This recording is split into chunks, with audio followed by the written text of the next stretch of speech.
Happy Wednesday. Welcome to the HVAC Uncensored Podcast. Man, I got a great show for you guys tonight, an awesome guest that we're going to talk about here in just a second.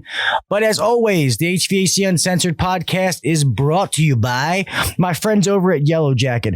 Guys, more than 70 years ago, Jack Ritchie set a goal for Ritchie Engineering to become the standard by which all other HVAC hoses are measured.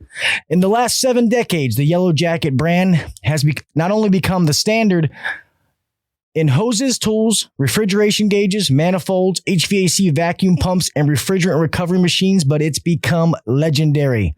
How have they done that? Through an unwavering commitment to excellence. It's the single most important attribute in the longevity of the company. While other companies sold out and sent work overseas or lessened quality, the relentlessness commitment of their people has led to over 70 years of best-in-class products, first-class customer service, and innovations that make the contractor's job easier worldwide. So let's join Yellow Jacket with your local suppliers and help make them the best as they commit to making another 70 years. Guys, go to your local supply house, check out Yellow Jacket. Also, guys, the Service Hero app is dropping. It should be live now. Guys, my friend Victor over, he's been on the podcast, part of the Service Hero Academy, has created the Service Hero app. Guys, this is an amazing tool for every technician that's out there. This is all these answers in the pocket. It's right there for you on everything you need to do, how to communicate to the customer for $49 a month. Invest in yourself. If you guys want to know, let me know. Before this podcast is over, I will put the link for you to go to.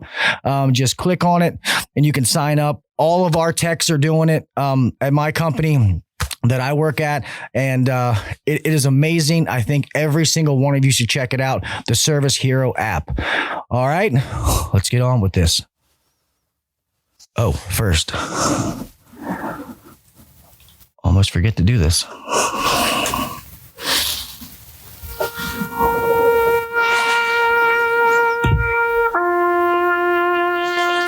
I pledge allegiance to the flag of the United States of America and to the republic for which it stands, one nation under God, indivisible, with liberty and justice for all. God bless the United States, and thank you to all those men and women who defend it.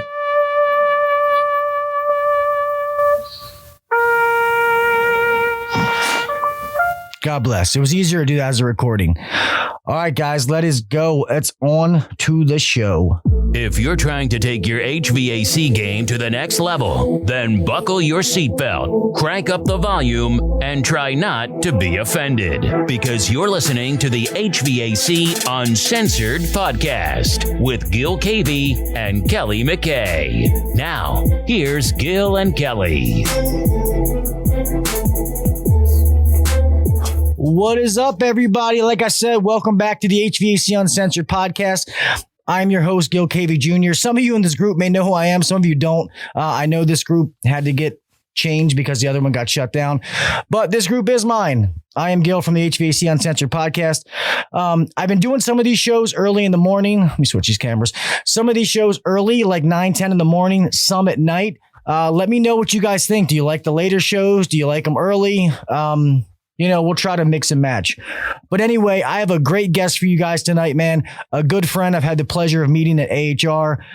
You guys have seen his brand everywhere. It's probably the best HVAC brand out there that anybody wears. And this is going to be Mr. Ben Poole from HVAC Tactical. What's up, buddy? What's up, brother? How you doing, man? Good, man. Thanks for coming on. I'm glad to finally get you on here. My pleasure, man. My pleasure. Yeah, I see you rocking the gear. So these people, first and foremost, if you have not checked out HVAC Tactical, you need to. Ben's clothing line is, and one thing I love, and I told you when I saw you, man, is like the quality of the stuff that you put out, like how much pride you take in that you're not just going to put out something that's not of a certain quality, and like the quality control that you go through. I think that's pretty awesome. Well, I appreciate that, man. We pretty much had like one product that we put out that we were like, we gotta stop that right now. But yeah, we kind of field test everything before we put it out for you guys to even buy. I mean, I'll find a couple guys on social media and I'll just say, hey dude, I'm going to send you a care package. And I send them some stuff and do they rock that thing for 3-4 months? And hey, how's it going? How's it holding up? Is the logo falling off? Like, I need to know all that stuff, you know? And then we roll it out if it's worthy. So I got a belt that I've been wearing for probably over 6 months, because I wanted to know, and I'm pretty rough on belts. And so I wanted to know if it was going to hold up, you know? So we definitely field test stuff before we roll it out. Yeah, that's awesome. Because I have a couple of the shirts. I bought a couple of the hats. I saw the hat you gave me from AHR, and somebody put in there. It's not. I'll put it on the screen. It's not. Ben actually gave me the hat off his head at AHR. I want to say, I got to pull it up on Facebook. I want to say that's Scott, who was with me at AHR when we were actually talking to you. Yeah, before we get into the other news, I mean, I know people know that you're HVAC Tactical, a lot of people that know your name, but let them know you also own an HVAC company. You're actually in the trade. You don't just sell merch to HVAC guys. Yeah, I woke up one day and just thought it'd be cool to sell some shirts, right? Yeah, right. Yeah, I mean, I'm third generation in this trade. You know, my grandfather basically learned sheet metal in the military, and then you know, ventured off and did his own thing. My dad had a company when I was growing up for about 20 years. And then he ended up closing it down, and I kind of went off and just did my own thing for a while. And then I decided that I was going to get married and thought I should get a real job again. So, you know, kind of got back into the trade. And then from there, just, you know, the rest is history, man. Started a company in Arizona. That's where I'm originally from. Kind of built it up. Just I was ready to exit. So I ended up selling it, and then moved to Texas and started another company here with my dad. So yeah, I've been in the game for a long time. Learned a ton, still learning a ton. You never get to a point in this business where you know everything there is to know. If you have somebody telling you that, then they're bullshitting you. Yeah, for sure. Yeah, they definitely don't. You have to constantly be learning. I mean, the trade's constantly evolving, always. You know, new stuff coming out, getting better at the things that you've done before that maybe you can do it, but you're not the best at it. That's what I always tell people. Like, you've never reached it. There is no it. Like, you know, you can reach a level to where you can get through day to day. You know enough to get through, but it's never it though. Yeah, for sure. You know, my biggest pet peeve is when somebody goes, well, I've been doing this for 30 years this way. And it's just like, so you've been doing it wrong for 30 years is what you're telling me. Exactly. You know, it's like you have an industry full of people who claim to be professionals and experts at what they do. And either they don't know or they don't care. And quite honestly, I don't know which one is worse. You know, if you claim to be a professional and an expert, you should know. And you should also care. So if you don't know and you don't care, you know, I mean, you got to change up your game, man. The industry will leave you behind. The industry is not going to wait on you. So if you want to master your craft, which is what I'm all about, find the rut that you want to be in, or the avenue you want to be in this trade, because it's like being a doctor. There's so many different, you know, avenues that you can choose. Find the one you want and just master that sucker hard, man. Yeah, and that's the thing, that there's so many sides that you can go on. I mean, you can do residential, commercial, industrial. There's other avenues. I know a guy that, you know, was good at HVAC, and now he works on like dialysis machines. You know, like there's so many different things that you can do. And I don't know, man. Like I know it's never going to go away, but it just fucking kills me hearing the installer versus service tech, commercial versus residential. And it's like, guys, one's not better than the other. Like, we all taking different avenues, and some guys who like to talk to customers do well in residential. Some guys that like just fixing shit and being on their own like commercial. It doesn't make one better than the other. Like, I remember my dad back in the day when, like, how you like, there's like cop bars or like firemen and stuff. Like, there used to be bars like just for tradesmen, and like they were all tight, like electricians, plumbers, everybody go in there. And I just want to be like, what the fuck happened to that? You know, like, where did that go? But I guess a lot of things have changed, you know? Well, if it ain't one tradesman banging on the other, it's, you know, one HVAC guy banging on the next. And at the end of the day, man, I mean, we are essential, all trades, you know what I mean? And all trades have something to bring to the table. And my biggest argument is, dude, whatever it is you do, I don't care what trade it is. I don't care what the industry is. Shit, I don't care if you're flipping hamburgers, man. Be the best hamburger flipper you can be. You know what I mean? And the world of opportunity will open up to you because somebody is going to notice that you truly care about what it is that you're doing, even though it's such a simple job. And people will say, hey, man, I mean, when I go out to eat, if the waitress or the waiter is like on the next level service, I have a real hard time. I have to hold myself back because I want to offer them a job. You know, like I need that guy or that girl on my team because I need that kind of passion on the team. And customers recognize it. You know, I'm mostly residential, so I deal with homeowners all the time. And I don't care for the commercial game so much. And other guys, like you said, you know, that's all they want to do because they don't want to mess with homeowners or customers. So, yeah, I mean, it's to each their own, right? And I've, you know, kind of chosen that residential path, and that's where we're at. Yeah, I started out doing commercial and industrial and all that, and it was good. I liked it, the refrigeration, all that kind of stuff. But I like the residential, and like I said, it doesn't matter that one is better than the other. I just hate seeing that people, you know, you don't have to tear somebody else down to build you up. Or if you help a young guy, don't be threatened like they're going to take your answer. I mean, take your job. You know what I mean? I feel like that's how people think, but we don't got to get into that downward spiral. So for you going from Arizona to Texas, like they're pretty similar. So that really wasn't like a huge shock, right? Besides, like they don't have like the swamp coolers and stuff in Texas, do they? Yeah, man, I grew up on swamp coolers, bud. Hated every minute of it. That's for sure. Yeah, they don't have swamp coolers here. So the weather is very similar, except for there's a lot more humidity here in Central Texas. Arizona is a very dry climate. So Arizona gets wet for like maybe 2 months out of the year, and that's during the rainy season. But other than that, swamp coolers work pretty dang well out there in the summer. I mean, they'll freeze you out of a house in the middle of the night. You'll wake up being like, holy crap, it's cold in here, you know?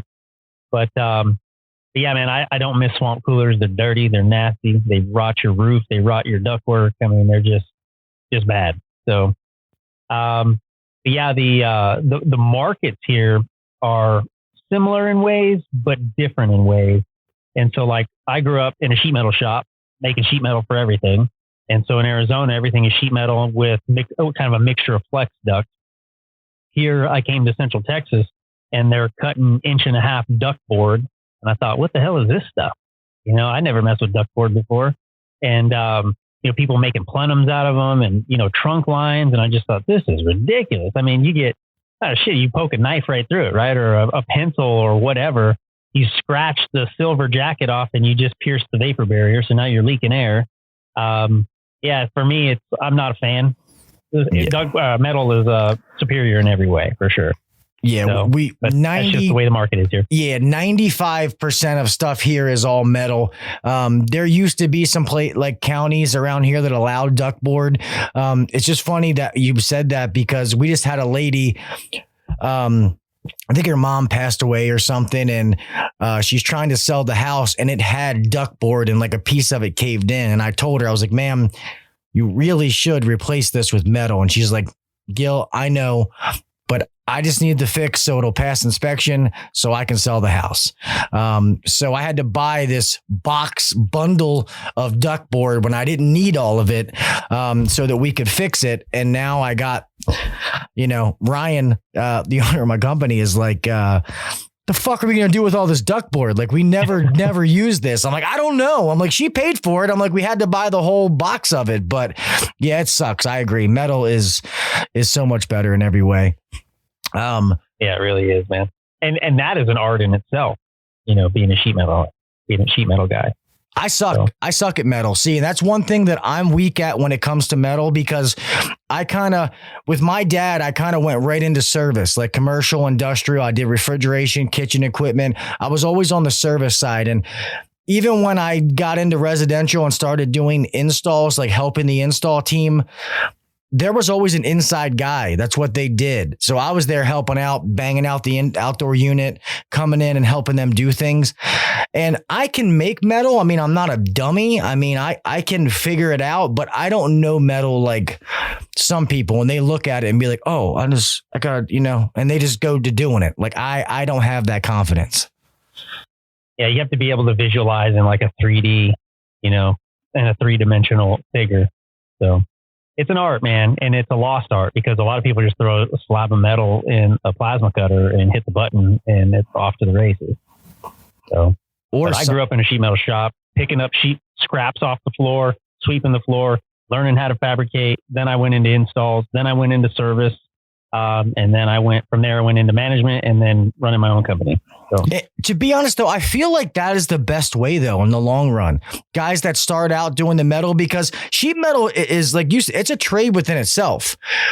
So when those guys come out learning how to make metal, then they get into installs and then they do service. I think that is the best way, because you learn the metal side, how to make it. It makes you a better installer. You're an installer. You learn what the parts are, where they go, how you put them together, and then you learn how to service them. Not that one way is better than the other. And granted, I didn't do it the way that you did it, but I do think the outside looking in, I think that's the best way if I had to pick one. Yeah, for me, I mean, I'm not a school kind of guy, dude. I mean, I enrolled in school after high school. I never went, and then I tried a different thing after high school for another school. That didn't go. I mean, school is not my avenue of learning. You know what I mean? I'm a hands-on, show me once, show me twice. I got it. You know what I mean? And that's just the way that I learn. And everybody's learning. I think college is probably one of the biggest wastes of money of all time. But if you learn well in a classroom setting, by all means, man, go to college, So. Yeah. I learned more from my dad and them old guys teaching me. Like, I'm the same way. You show me and I'll remember. You explain to me how to do it. I naturally just picked up like the wiring and stuff like that. I just kind of got good at it for some reason. But my dad was like, maybe you should go to trade school. Like, I think maybe that's what you should do. So I went to trade school. It was a joke. I mean, I did it. I graduated top of my class, but I learned more in the field than I ever did in that school. And so many of these schools, that's a whole nother topic. Could take a whole fucking podcast. Is there's a bunch of these schools that are get them in, get them out, get them in, get them out. And they're making these 100%. Making these kids think that they're technicians, and they get out and they're glorified fucking filter changers. Like, they don't know nothing. So they're book smart. That's it. Yeah. It's if that. Yeah. If that. Yeah, it's crazy. But let's get on to the exciting stuff, man. AHR in Sin City this year, Las Vegas, Nevada. Let everybody know, what you got going on, my man. So basically, we have the second annual HVAC Tactical Awards being presented by Solderweld. If you guys are out there who don't know who Solderweld is, then where have you been? Yeah, right. We have some serious sponsors, Supco, RLS, Rapid Locking Systems, NAVAC, TrueTech Tools, DoorJam, Midwest Tools. We got a couple kind of still hanging in the whim, haven't really committed to us yet, but I mean, we are making moves for sure. And the HVAC Tactical Awards, this will be the second annual. This will be the actual first time we've ever done it in a real place. The last one we did it virtually. But this is basically just awarding guys in the trade who are choosing to be great at what they do. In our industry, you really only win awards for selling boxes, right? So you go to a Lennox conference or a Carrier conference or a Train conference, and they're like, oh, and Gil, come on up. You sold, $2, $3, $4, $8 million worth of stuff this year. Woo, he's our top seller. And it's like, that's great. But what did the jobs look like? How many callbacks did he have? Right? How many burned out compressors did he go through on all those? So get rid of getting awards for selling stuff. How about we give out some awards for guys who are choosing to be masters of their craft? And, that's kind of what the whole thing just kind of started with, it's like, man, I can't be the only one who feels this way. I'm not a great big company and I don't sell a ton of stuff, but I feel like my quality surpasses a ton of other guys out there. And nobody seems to recognize that in the industry. So I thought I can't be the only guy who feels this way. And so that's why we did it. We started it. Yeah, that's awesome, dude. And I agree. I mean, and I get that, you know, running the business, you have to be semi-sales driven, but you got to do it the right way. And that's what I try to tell people. Like, you got to have that, but you need to do it in the right way. And that's awesome that you're doing this. I really love it because you do. Oh, I'm the Fortune 500 or best salesman in the whatever. And you're right. How many installers quit from doing your jobs because they were a nightmare because you were the guy selling a boiler and putting a coil on top of it or telling the customer some bullshit that can't even happen. So it is awesome to see something like this. So how do you pick these people awards? Like, how do they get submitted to you? So we have on our website, www.hvactactical.com. There's a little button on there that talks about the award, and there's a little link on or a form on there you can fill out where you can nominate somebody. And, just you nominate somebody who you feel is deserving of the award, somebody who's taking their work and their craft to the next level, somebody who is not sitting around bitching and moaning about stuff, but, deciding, hey, I'm going to grab the bull by the horns. I'm going to learn this stuff. I'm going to keep learning. I'm going to keep training. I'm going to keep educating myself. I'm going to keep trying to be the best that I can be in whatever it is I'm doing. And, if you see somebody who kind of has that mentality, somebody who's making moves, somebody who's giving back to the community in ways that maybe somebody else really isn't. There's all kinds of things that maybe a rookie in the game, an apprentice who's just like, dude, this guy is just murdering it. Right. And he's going to be a lead guy like within a year. Just people who are making moves like that.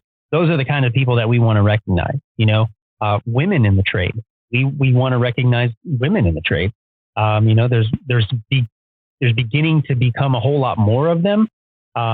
But there's still not a ton, and so women in the trade who are making moves, we want to recognize them. Jessica Bannister out of Canada won an award from us last year. She got on social media and took a camera to work with her basically, and just started filming her experience. From working in the field to studying for her tests to getting her certifications. Like, that's what we want to see. We want to see people growing. We want to see people just making those positive moves to truly be a master of your craft. And you're going to hear me say that in all my old stuff right now, and you'll hear me say that in the future. Master your craft, master your craft. So, and I don't care what industry you're in. I don't care what trade you're in. Again, I don't care if you're flipping hamburgers. Master your craft. Amen, man. Be the best version of you at what you're doing. Like, what's the point of doing something and half-assing it? You might as well not do 100%. It. If that's the case, then you don't love what you're doing. And I get, I know they say, you have to, if you love what you do, you'll never work a day in your life. And, do I love what I do every day? No. There's some days that suck, but that's fucking life, man. That's anything, but regardless, this is what I chose as my career, and I'm going to give 100% of me every time I do it, or I'm not going to fucking do it, and I know, sometimes instilling that in some of the younger generation is hard, but I still think it's in them. You just have to pull it out. You got to wipe away the bullshit a little bit, and pull it out. Cause I have found some good young kids. They're good. They're hardworking. And you had to, it took a little bit to get it out of them, but they've ended up being like, I think they're going to be very, very good in this trade and very good for the future of the trade. Sorry, go ahead. I was gonna say, I think that a lot of times in today's generation, like we're comfortable, and we've created a soft generation by having everything so easily handed to us. And so, and that can be a good thing and that can be a bad thing, with the internet and a phone in the palm of your hand to pretty much learn anything you want to know right now, right? You don't got to go to school to learn that stuff. You just pull up YouTube, you pull up a Google search. I mean, somebody somewhere is going to show you how to do that thing that you need to know how to do right now. And you can choose to grasp it and be like, oh, that was interesting. I want to learn more. And you move on to the next, right? Or you just go, that's not for me. And so, again, man, master your craft, right? You'll never stop learning. There's never a point in this trade where you know everything there is to know. And if you're there and you think that that's it, dude, get out of the trade because you're making the rest of us look bad. Yeah, no, I agree. And it's like the cell phones, like that is so much information at your fingertips. You know, like I love seeing, like anybody that works for me, I will provide them training. Ryan feels the same way as much as possible. We'll send them. We just had a guy go to California. We will send them and give them the training. Yeah, I know these guys might get that training. They might leave. Okay, whatever. That's a risk we're willing to take. But I like it when I see guys that go home and they're like, oh man, I found this video on YouTube, you know, like taking the taking it upon themselves. Yeah. Initiative. Sorry, I couldn't get it. Themselves to want to learn and do things, like not just what they're getting at work. Like those are the guys you can tell are going to be something. They're taking that little extra effort. And, it is awesome to see. So it's awesome that you're doing this and giving back to those people, man. Because like I said, I talked to Lance, you know, from Solder Weld at Service World, and I knew some of this, but I didn't know a bunch of it. So these people who win, are you picking them that day? Are these people supposed to be there, or is it just the day you pick them, or how does that work? We would love for them to be there. Once we narrow down all of these nominations, we will let people know that they've been nominated, but they won't know whether they win or not. And so we're learning a lot in this process. Obviously, we've never done this before, right? As far as like a live event. And not only is it going to be live with spectators like in a room actually doing this, it's actually going to be live streamed as well. So essentially, we're going to try to operate it very similar to like a Grammys or, you know, an Emmys, where you say, hey, the nominations for this category are, and, you know, boom, boom, boom. And then the winner is this guy. If you're there to receive the award, that would be awesome. And if you're not there, then, you know, we'll mail it to you, but you'll still get recognized no matter what. But limited seats. So, you know, the venue is only going to hold like, I think like 150 people, 180 people, something like that. So it's going to be limited seats for sure. And we still have all the vendors and their special guests and stuff that we have to get into the building. So once tickets go on sale, Lance and I are going to do an Instagram live on, I think Tuesday of next week. So it'd be the 2nd of November. And then I think tickets are supposed to go on sale on the 5th, if I'm not mistaken. But, I mean, I think tickets are going to fly, man. They're going to sell out so fast, and it's limited seats. But again, we're going to learn a ton through this. Hold me too. Me and Scott, I'm rooming with Scott. We're definitely going. I'll pay for him. Save me too. Will do. So yeah, it's going to be cool, man. It's going to be a good time. Yeah. So where exactly? So like we told you, everybody, AHR Expo, if you have not been to one, I know if you have to travel, I get it. It's a little expensive, but it's in Vegas this year. I'm pretty sure it's at their like convention center, isn't it? Yeah, it's AHR is at the convention center. The award that we're doing is the day before the expo starts. So it's actually going to be Sunday, January 30th, 2022. From 6 p.m. to 10 p.m. at Maggiano's Little Italy on Las Vegas Boulevard. Nice. Yeah. So that's what I was going to say. So if you guys get down there, if you're in that area, if you got a little extra cash and you want to come out there, guys, AHR is so much fun. And it really is for everyone, for technicians, for owners. It doesn't matter. Like I know some of these conventions, like when I went to Service World in Louisville, that was for like managers, owners. It would have been boring for technicians. I'll be honest with you. But AHR is amazing. The what they put on and the show that they put on is really, really good. So if you're going to go to AHR, check out. So your tickets will go live on what? HVACtactical.com? Yeah, and actually Solder Weld, you buy them on the Solder Weld website. But they're about $40 for the tickets. And basically you're getting about $200 to $250 worth of value for $40. You're going to get a backpack. Hang on just a second. So these backpacks right here, the whole backside of this backpack is Velcro. Every sponsor of our event is going to get a patch to put on this Velcro. And these are like tactical backpacks. And these are going to be perfect for you walking the AHR show. So you can throw all the stuff that they're going to give you into a backpack and you're not carrying a little bag around like a little baby. Yeah, those little bitch bags. Did you want to carry one of those around? By all means, go for it. But you straight up need a backpack. And so you get this backpack. This backpack right here is probably retail for somewhere in the ballpark of about $120, $140. You're also going to get open bar while you're there. You're going to get you're going to get a free meal. Well, it's not free. You're paying for it, $40, right?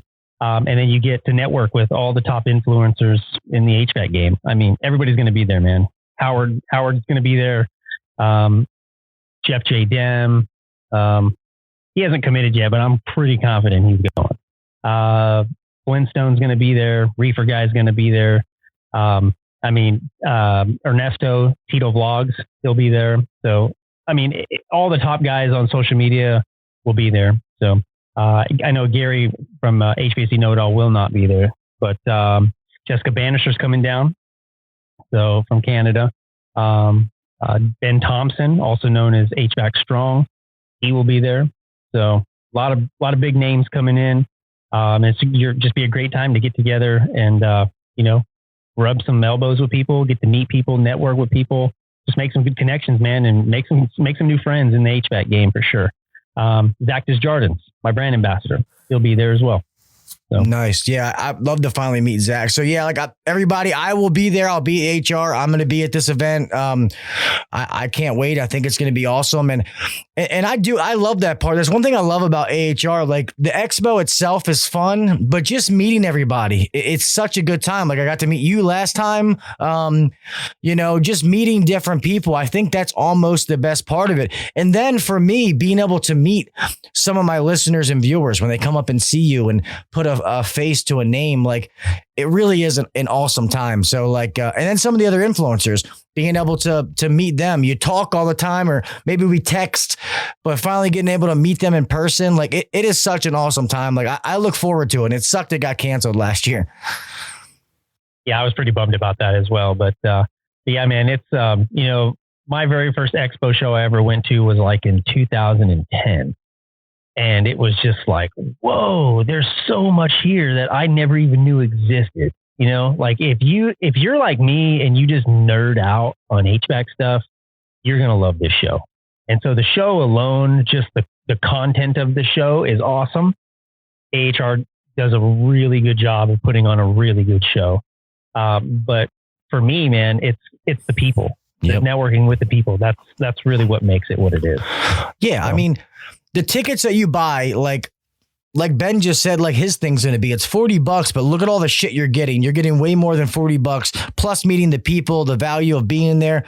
AHR is the same way. You walk around, you get a bunch of free shit. You meet a bunch of awesome people. Then we all hang out at these free parties at night that are paid for by these big vendors. Like it's such a good time. And you're around a bunch of people that are just like you. It's a bunch of HVAC techs having a good time. And it's just, I agree. It is definitely about the people. And it's just like Orlando was a fucking blast. It was an awesome time. That Taco party was something else, man. Yes, it was. Yes, it was. So was the women's of HVAC when they had the party at, what was that? Top Golf. Yep. That was a blast. I went out to dinner the one night with Yellow Jacket, took me out to dinner, being one of my big sponsors. So that was a good time, but I was trying to hurry up so I could get to the Bradford White party, but it was kind of dumb by the time I got there. Yeah, it's definitely good times. I know one night me, Scott Anderson in the chat, and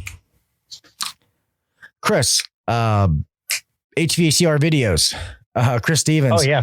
Yeah. We got drunk and I think we accidentally tipped the waitress like $200. Didn't we give her like a $200 tip, Scott? It was something crazy. Cause we were fighting over who was going to pay for it. And then Chris paid for it. So then I had a whole bunch of cash and was like, here. And she's like, are you guys serious? we're like, yeah, take it. And then we're walking away and I'm like, how much did we give her? I'm like, whatever. Where's my money for my cab ride? What that? It's like, whatever. It changed. She was a good waitress and that changed her life. So it was a good time. Who gives a shit, Yeah, for sure, man. Yeah, it's definitely good awesome. times, man. But yeah, HR, dude, it's gonna be good all in itself. And this event is, like I said, we're learning a lot, but this event is really going to kick off, and everybody's already talking about it. I mean, and we already got big name sponsors in line for it, so it's going to be awesome. So we're really excited. Yeah. Well, like I said, man, let me know. Like, I'll keep promoting it. Like, I think this is awesome what you're doing, man. Like, I wish I would have known about it sooner, because I definitely agree with you 100% about actually having awards that aren't just sales related and actually going to technicians. Like, I'll be honest, I wish I thought of that idea, because it is actually an awesome idea. So maybe next time you do it, I'll try to kick in and partner with it to help it grow, because I do think that's an awesome idea. I absolutely love it. Yeah, man. The goal here is to essentially, get all the kind of the influencers on board and really push it, man. Right. And because let's face it, the influencers in the HVAC game are the guys who are really striving to really be masters of their craft. Right. And so, like, we are all trying to push everybody else to level up their game, to really excel and be masters of their craft. Not to say that there's guys out there who aren't already masters of their craft. But, the guys who are, there's a lot of hacks out there, dude. Yeah. You know what I mean? I don't got to tell you that for you to know that. There's guys out there who are like, oh, I'll do it for $5,000 cheaper. It's just like, what do you think you're going to get for $5,000 cheaper? And so when we force everybody and push everybody to level up their game, we start to push those guys out of the circle, right? And it forces everybody else to really just level up, man, and just be better at what you're doing, and then really bring the value to clients that you truly have to offer. I mean, guys like us, we have failed. We've created our own problems over the last 20 or 30 years, right? Good old boys, HVAC guys, trades guys, we've created our own problems by simply not being able to value ourselves. Yep. Right. And so because we can't value ourselves, how in the world are we going to get a client to value what we do? Right. Why do you think clients are always like, well, it's going to be $8,500 for that. Well, how about you do it for $6,000 and I'm ready to sign? It's like, no, the price is $8,500 if you want me to do that job, sticking to your guns, man, because you're worth it. Right. And if you don't think you're worth it, then drop your price to $6,000. I mean, that's just what it boils down to. But I reached across the table. I wanted to show you this. This is actually wrong tilt. These are basically a 3-inch medallion. Right? These are the awards here. Oh, that is badass. Those things are sweet, man. Yeah, man. Never stop mastering your craft, right? Got a sheet metal hammer, some snips, some gauges. It's got a condenser in the background. So that's yeah, sweet. Man. It's cool. We like it. So yeah, I still have a bunch. You're not going to see it, but I got your stickers. Like, it's HVAC Tactical on top of my modem thing over here. I still have a bunch of them that you gave me. I still have a bunch of HVAC Tactical stickers. When I was doing live streams all the time, which I haven't done one in forever, I was sending out my sticker and I was giving one. I was like sending one of yours in there. Probably shouldn't do that because then they don't buy them from you. So maybe I shouldn't give away your stickers. They're just stickers, man. Yeah. So. No, that is pretty sweet though. And what you're saying about the price, I tell my guys the same thing when they're like, oh, well, our price for that system and everything is $9,500. They said, another company is going to do it, can do it for $6,000. Can we drop our price? And I'm like, well, okay, well, my question is, what are those guys not doing to do it for 100%. That price? Okay, think about it the other way, and it's funny when you ask customers that, it's like, yeah, well, I'm willing to talk to you, but I wonder what they're not doing to be that cheap. because I explained everything I'm doing, everything I'm adding, my warranty, everything that I'm changing. And I can guarantee that they're not doing everything that I just explained to you for that price. I can guarantee it. Yeah. And if they were doing everything, like if they were to add in to their cost, everything that you were adding that they're not, then their price would probably be the same or higher. So I personally have a price match guarantee, an apples to apples price match guarantee, right? And I always leave people with that because it's just like, oh, well, he'll match the price. That's what a customer heard, right? Oh, he'll match the price. That's not what I said. I said I have an apples to apples price match guarantee. A lot of homeowners think that just means as long as the model number is the same, that the price will be the same. That's not the case. So case in point, there was a guy who used to work for me a couple of years ago. I just went head to head with him on a job, and I think I quoted, it was like 18. I think it was right at just over 18,000 plus zone control. So I was right at 20 grand, and he came in at like 13.3. Yeah, $7,000 spread, dude. Right. So she's like, hey, we really like you guys, but we did our due diligence. We got another bid and this and that. I just said, yes, send it over. Let me take a look at it. I came up with about 30 different things, a laundry list of about 30 different things that I was doing that wasn't listed on his proposal. And I just said, look, I'm not saying that he's not doing this stuff. I'm just simply saying that it's not on the paper. And if it's not on the paper, there's a pretty good chance that it's not getting done. And she says, yeah, I understand. So do you want to come over here and pick up a check, or you want me to send it in the mail? And as easy as that. I mean, it's not rocket science, right? It's about building value. And if you can build value, trust, and relationships with homeowners or clients in any industry, it doesn't have to be HVAC. Trust, value, and relationships. Build those three things, and you're going to get the sale. And a lot of those people, like exactly what you just did, when they ask about that difference, not all of them are saying, I want you to come down to this price. They want you to reassure them why your price is what it is. That's really what it comes down to. Hey, ma'am, I get it. If it's all about dollars and cents for you, like I completely understand. Maybe that $6,000 job is going to be what's best for you.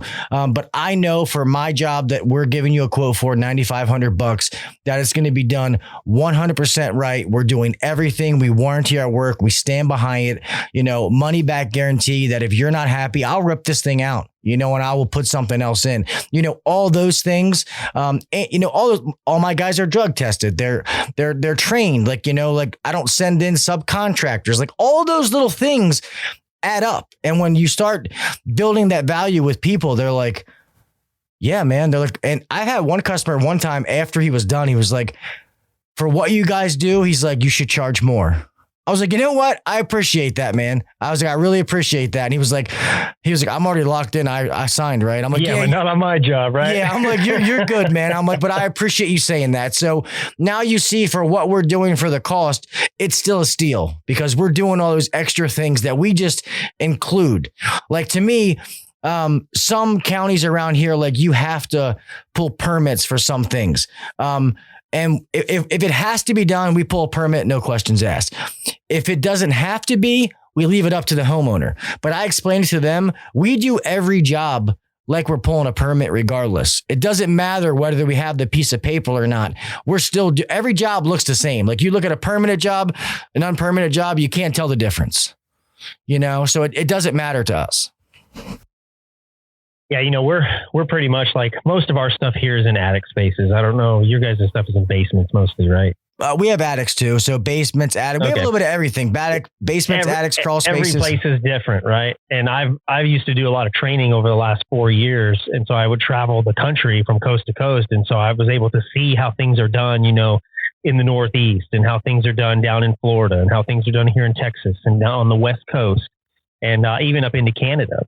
And so seeing all these different things and applications of how things all go together, you get to learn a lot, right? And what works and what doesn't. But for us, I would say probably 80% of everything that we do is in an attic space. You get about 20% there in closets. Very, very, very few package units were on residential stuff here.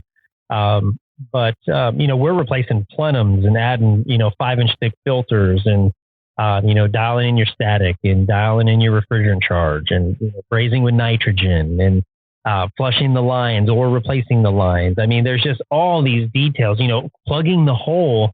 Here's the small one. It's so detailed, so minor, right? But makes such a huge difference. Plugging the hole behind the thermostat. Yep. Sealing it off, right? How many people forget to do that? I mean, it's such a small thing, but it can make such a drastic difference. And if you watch any of my Instagram videos at all, I am freaking a nerd on sealing ductwork. So when I walk into a house, hey dude, your ductwork ain't sealed. You're losing however much, cooling or heating through that ductwork. And not only that, but think about if you're sucking in 130 degree attic air and you're supposed to have a 20 degree delta. Do you think you're really getting a 20 degree delta if you're pulling in 130 degree attic air with your supply in? No. You're not, right? No, not at all. And you wonder why the unit doesn't do what it's supposed to do. So even if your unit is 20 years old, sealing your ductwork can increase the overall performance of that 20-year-old system. And a lot of people don't think about that, right? Most dust in a house doesn't come from open doors and windows. It comes from leaky ductwork in an attic space. So seal your ductwork and you're already halfway there. And then just hammer out the details on the rest of the install. But these are all things that I talk about in a sales call because I primarily do sales for my company. That's just my role. And I mean, that's when you talk about things that nobody else talks about and you do what nobody else is doing, you separate yourself from the rest of the pack and you put yourself out there as, hey, I'm the authority at what it is I'm doing. Right. And I'm still learning every day, man. I don't know everything there is to know. But from a homeowner's perspective, I know a whole ton, Yeah. And it's 100% right what you just said. Like, I loved it as a technician when you would do stuff and people are like, man, nobody's ever done that before. It used to feel good. When you do a sales call and they say, man, nobody's ever said that or nobody's ever took the time to explain that. Like the things that we think are second nature, they don't know that, to explain it to them. Like I've had customers that, they're engineers, they'll do like their stuff and they know what inverters are, or they know what 2-stage and they want a certain system. Hey, that's great. Like, that's awesome. I love that high end stuff. I believe in it when it's installed right. But then I'll tell them, hey, I agree with the system. I think it'll fit on this house. It'll serve you great, but we need to revamp your ductwork. Like your return's too small. We need to clean the ductwork. Some of these, maybe your trunk line's fine, but these fleck lines need to be replaced. Like they're all, there's no point in hooking up this high efficient piece of equipment to this 1950s shit duct design. It just doesn't make sense. Yep. And then I also tell them, yes, we want to properly heat and cool the air, but we also want to heat and cool clean air. Let's put a good filter. Let's put some kind of IAQ on it, something. And I've had a guy one time that I lost it. He's like, Gil, he's like, I agree with the ductwork and everything. He's like, but I just want to do the system for now. And I was like, I won't do it because I know it's not going to work right. Like if we don't make these duct modifications, that system is doomed from the start. And he was like, Gil, I appreciate your honesty. I appreciate you sticking to your guns, but I think I'm going to go with the other guy. I said, no problem, sir. He called me back like, less than a year later. The guy put the system in. He started having a bunch of issues, a compressor failure. And I said, sir, this is what I was trying to avoid. I said, so now it's going to cost you more because now I got to go back in and hope we didn't damage your equipment and all this other stuff. And we actually ended up, that stuff was only like a year old. We ripped it out and put something totally different in. He was like, you know what? Because I didn't listen to you, I'm willing to pay for it and eat my own words. And he didn't have to replace the system. That was his choice. And we did everything. So, it just case in point. And he's actually one that he gives me testimonials to give the customers and stuff. And he's like, listen to what he's got to say. Trust me, I didn't. And it cost me an extra $20,000, So yeah. If you're not going to listen to me as the professional, then why in the world did you invite me out to your house? I don't need to hear your experience with HVAC. You know what I mean? So and the thing about engineers is engineers are all the same. And usually I can pick them out of a crowd. They ask questions to which they already know the answers. They just want to know if you know, because they've already done their research. They already know what they want, and does that mean that they're all smart? No, it doesn't mean that they're all smart. But for the most part, they've already done all the legwork before you even got there. And you're probably not the first bid. They probably got 4 or 5 other bids already. So the most bids I've ever walked into, I was the 16th bid. Oh my Lord. 16. Yeah. I just told a lady, have a nice day. Yeah. I have zero desire, dude. If you're going to try to learn something from me that you haven't learned from 16 other people, the problem isn't education. The problem is price. And I'm just not your guy. Yeah. Or when they do it on purpose, which is so fucking aggravating when they getting bids, whatever, that's their prerogative. But getting 2 of us to come here at the same time, this is rude. Yeah. Like, how do you expect us to respect your time if you don't respect ours? 100%. I use that same line. Yep. Yeah. And it just, that is so annoying. And I love what you said. Like, everybody listening to this, like, no matter where you are in your trade, even if you're a beginner, mediocre, or if you're a lead guy, like, we are the experts. When you go into a customer's house, you are the expert. And if they ask you something you don't know the answer, don't bullshit them. Do not lie. Customers will have more respect if you tell them, hey, you know what? I don't know the answer to that, but I'll get it for you. You know what I mean? Yep. People don't want to be lied to. Don't lie to them. Don't bullshit them. Just be honest, and like I tell my guys, my technicians, I don't like calling them selling techs. I don't want them to sell anything. I want them to be thorough. I want them to offer, look at everything and offer options. The customer will choose what they want to do. And if the customer asks a question, I want you to be able to answer their question.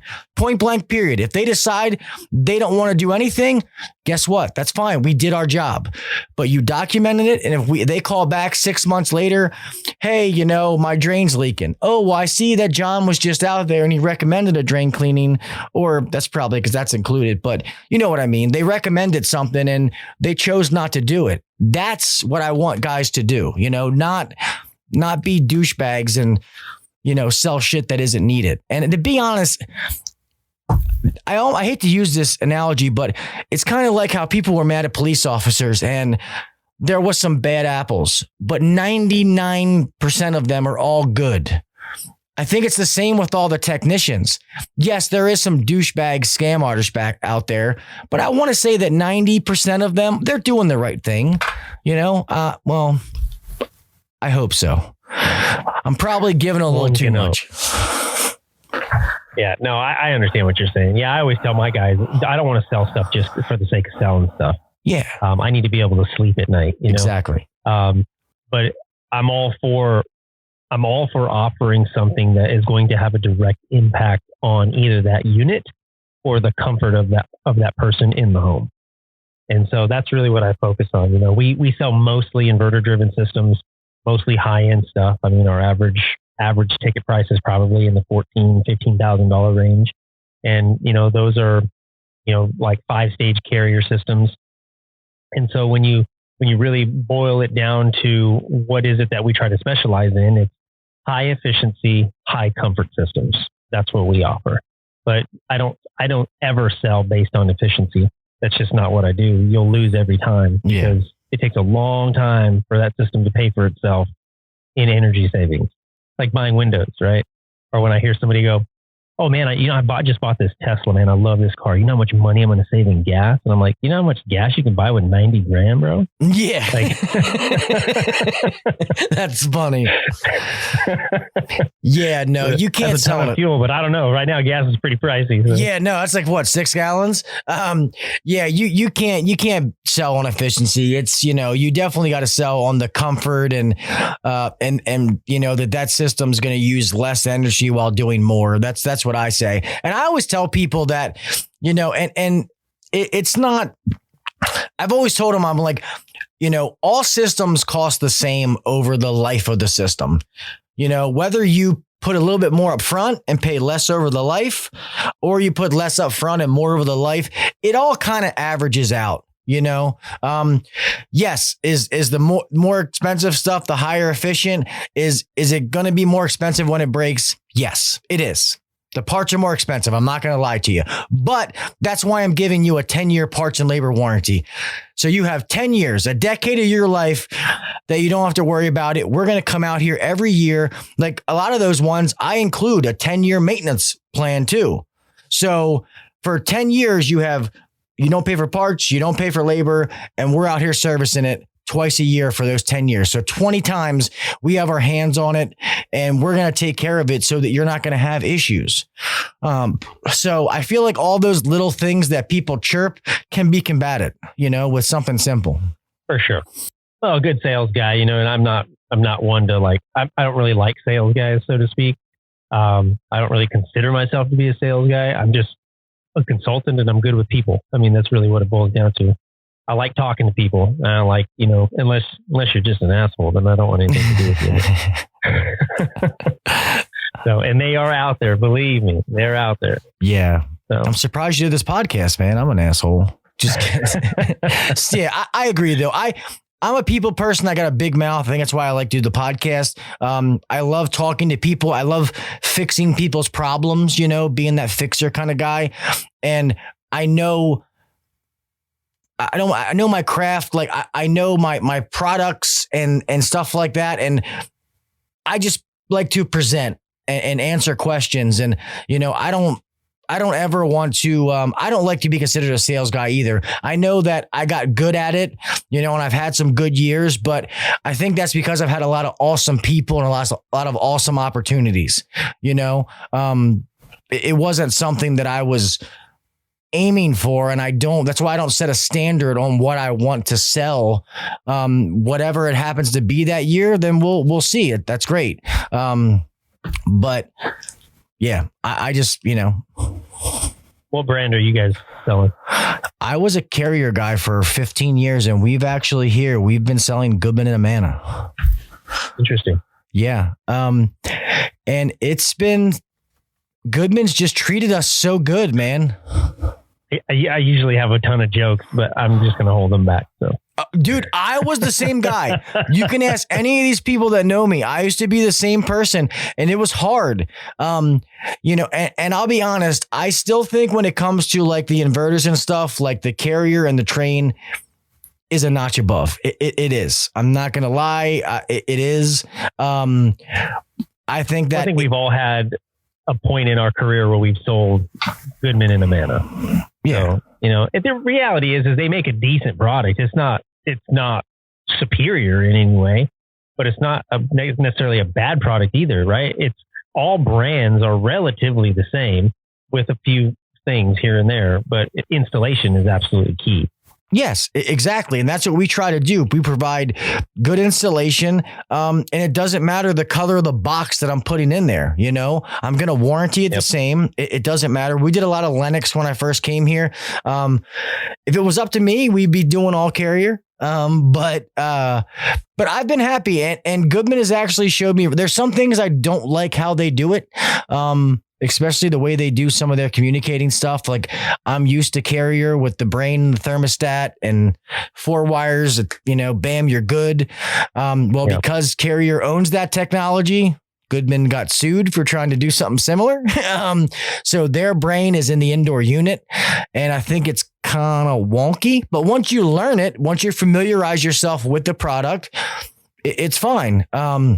So it's been pretty good, because some of the 2-stage systems, we had guys that, didn't know the quirks about charging them. So regardless of brand, if you know that product and all that, then I think it's, it's fine. But I will say this live on air in front of everybody.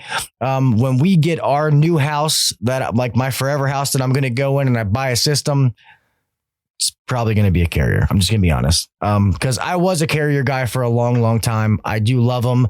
And I was crying when I drove away from my 2 20-seer green speed units. I still drive by them sometimes and just blow kisses at them. I do miss them. I will tell you, man, I've talked a ton of shit about Carrier, and then now that's primarily all that I install. So, again, it's just think it's so easy for us to just jump on a bandwagon and be like, oh, forget that other brand. They're garbage, blah, blah, blah, blah, blah. Every joke in the book, right? Your mama, everything.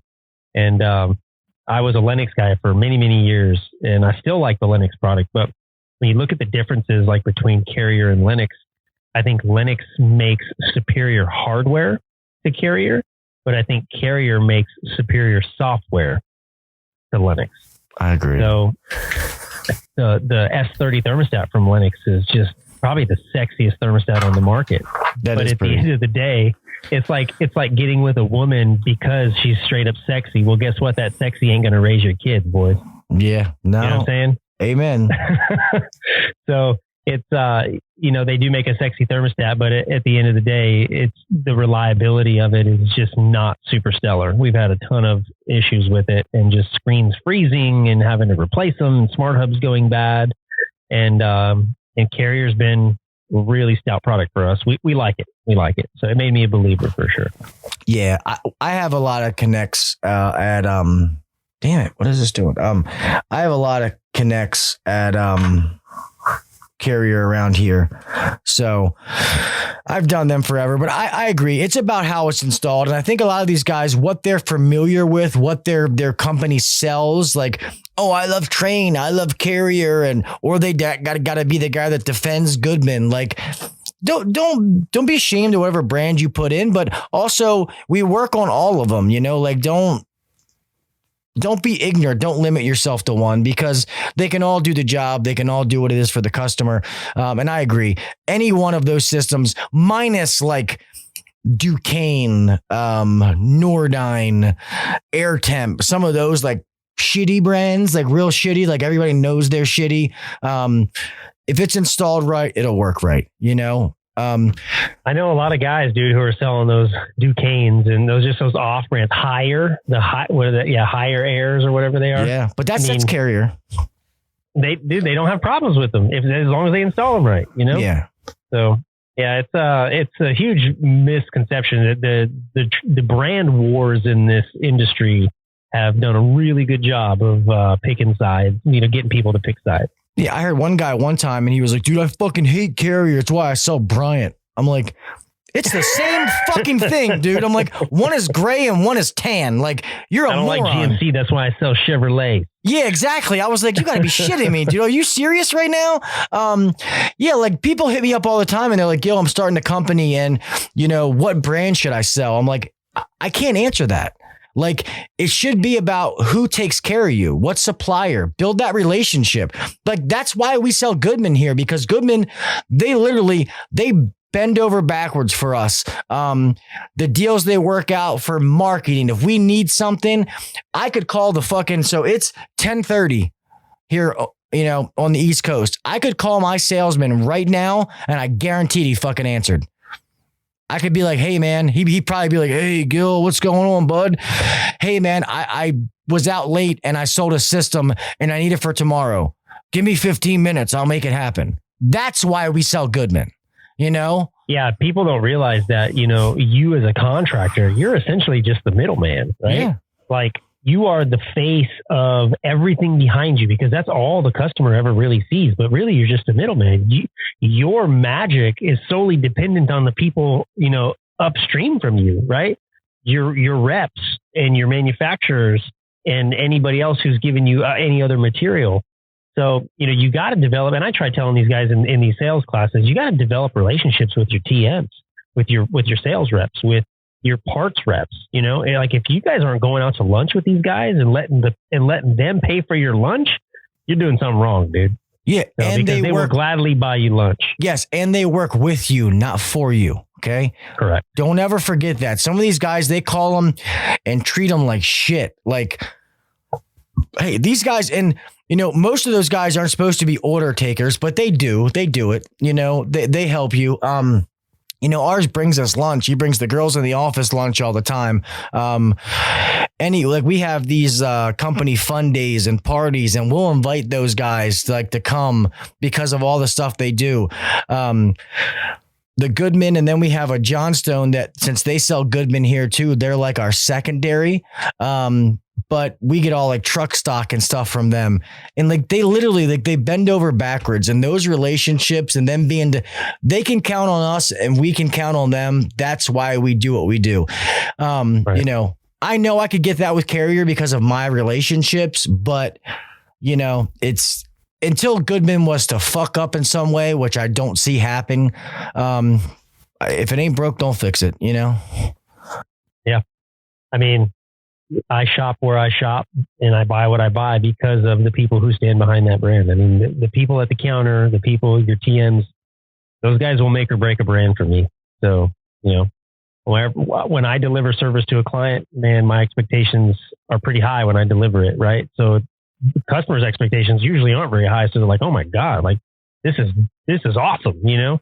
But when I go out places, I expect that high level of service because that's what I give. And when I don't receive that, it's kind of like, damn, man, you guys fell short. Yeah. You know, you really dropped the ball on this one. So I have a high level of expectation from people upstream from me. But you know, I show my gratitude by I'm loyal to you. Yeah. You know, and most of our customers, they're buying us anyway. They should be buying your company. I can't tell you how many systems I've sold and they've never asked the brand once. Not once. It's literally been, 14, 16, 18 or 16, 18, 20. And they have never even asked me. I mean, it's been written down sometimes, but they won't look, they won't ask because they love our company and they're buying our company and what we do. And that's the way it should be. You might get some of those people, you know, go ahead.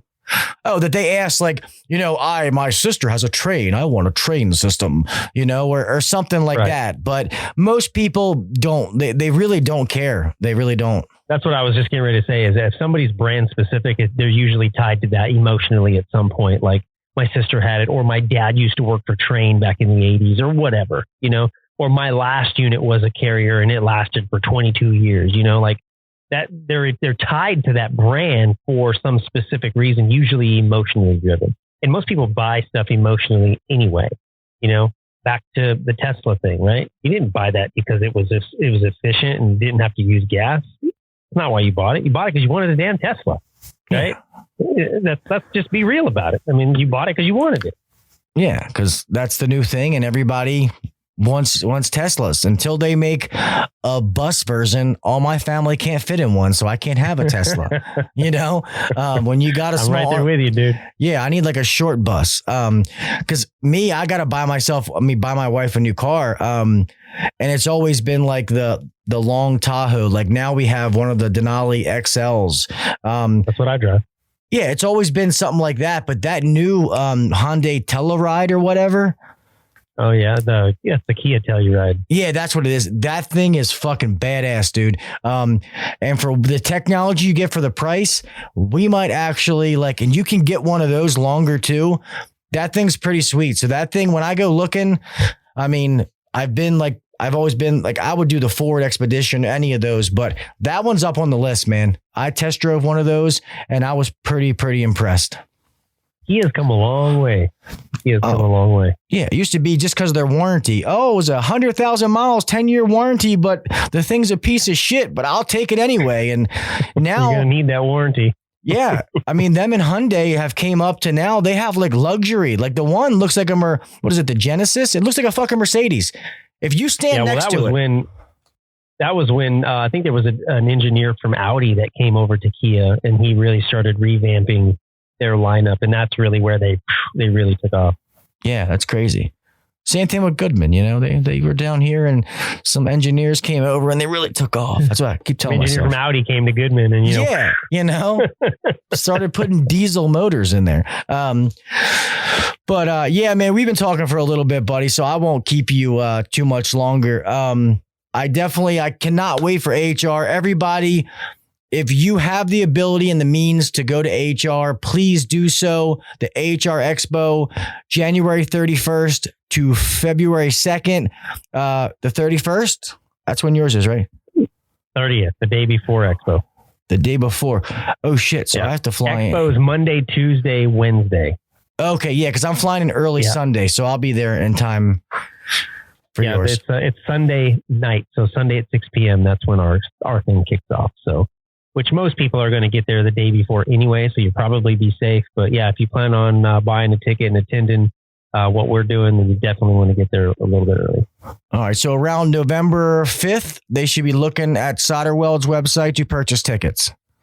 Yep. And we'll be announcing everything. It'll be announced on Instagram. It'll be announced on Facebook. So the best way to stay abreast of that kind of information is just subscribe, follow, and be on the lookout for it. Awesome, man. Yeah, it's awesome what you're doing, dude. I really think that is sweet to be able to give to those. And remember, go to his website, HVACtactical.com. If you have somebody that you think should be rewarded, go nominate them, obviously be serious, guys. Don't just nominate your buddy just to do it. If you got a guy at your company that's kick ass, you should all go in there and nominate him. Make sure he gets the credit he deserves. If he doesn't win, hey, at least he's nominated and sees like all that hard work he's putting in is actually paying off, So I really, really love what you guys are doing. That's awesome. Plus, check out all of his merch, man, because the stuff is, they're the most comfortable fucking shirts that I've worn. And, the hats and stuff are awesome. Plus, you're supporting another tradesman who's doing something right. So everybody rocks some tactical gear. So well, I appreciate that, man. Huge shout out to Solderweld for believing in what it is we're doing and hosting and presenting the entire show. So if it wasn't for Lance over at Solderweld and his team, this wouldn't be happening. So huge shout out to them. He also a huge shout out to Supco, RLS, Navac, True Tech Tools, Midwest Tools, Door Jam. These guys are the guys who are on board with us already, believed in us and in the movement and what we're doing right out the gate, man. So very little questions asked. They're just like, we're in. So we love it, man. If there's any other sponsors out there that want to jump on board, we have a couple slots left. Not a lot, but a few left. We'd love to have you as part of the event. Hello. Sorry, my phone was coming through. Yeah. No, that is awesome, man. And I agree. Lance over at Solderweld is an awesome dude, man. And I know he was pumped about it when he was telling me, and that's when I first heard about it. And I was like, I didn't even know all the details, but I could just tell it was going to be awesome the way he was talking about it. Like he had that passion in his voice. Like, he's like, yeah, he's like, Ben, right? I'm like, yeah, I know Ben. He's like, yeah, it's going to be awesome. It's an award show. And I was like, that sounds pretty badass, man. Like I definitely want to, I'll be at HR, so I definitely want to make it there. So, we're just hoping this is the first of many, and this, we learn a lot during this process and take it to the next level and the next one. And it just gets even bigger from there, so. Yeah, I hope that's what's happening too, man. But I know it's getting late. Ben, thank you so much for coming on, buddy. I really do appreciate you. I love what you're doing as always. I'll keep pushing this. Everybody, November 5th, go looking for it. And we'll have to keep in touch, come back on again to just talk shop or whatever it is. Yeah, for sure, brother. Appreciate you having me, man. Yeah, of course, buddy. Let me close this thing out real fast. Everybody, thanks for coming tonight and watching this. I appreciate if you watched it live. If not, you can watch it after the fact. It'll be in the group or I will put it on the YouTube channel. Let me know. Do you guys like the later shows? Do you like them in the morning? I only started offering the morning times because some guests, they can't do it at night, or some people can't do it in the morning because the West Coast guys, 9 a.m. is fucking 6 a.m. for them. So let me know what you guys think. But I appreciate you. Thanks for your support. Please keep downloading and watching the podcast. It's on all the major podcast apps. And guys, remember, always, what I always say this, always stay safe out there. Always make it home the same way you left. All right. We all got somebody to make it home to. And guys, do the little things, that set yourself apart from the next guy. We can always be better. Like you heard Ben just saying, master your craft. There is always a way to get better. Let's not sit by and bitch about what we don't have. Go fucking get it. All right. I am always here to help. If you guys need me, I will help you in any way possible. If I can't answer your question, I'll find somebody who can. All right. I know a lot about a lot, but I'm a guru of nothing. I never claim to be. I never will. But I love to share what I know with other people and learn from other people who know more than me. All right. But it's getting late. I'll be quiet. You guys all have a good night, and I will talk with you mofos later. All right. Peace. Thanks for listening to the HVAC Uncensored Podcast. Don't forget to check us out on Facebook and Instagram, or email us anytime at hvacuncensored@gmail.com. Now, get back to work. Shut this down. The views and opinions shared on the HVAC Uncensored Podcast may not necessarily be the views and opinions of our sponsors or guests. See ya.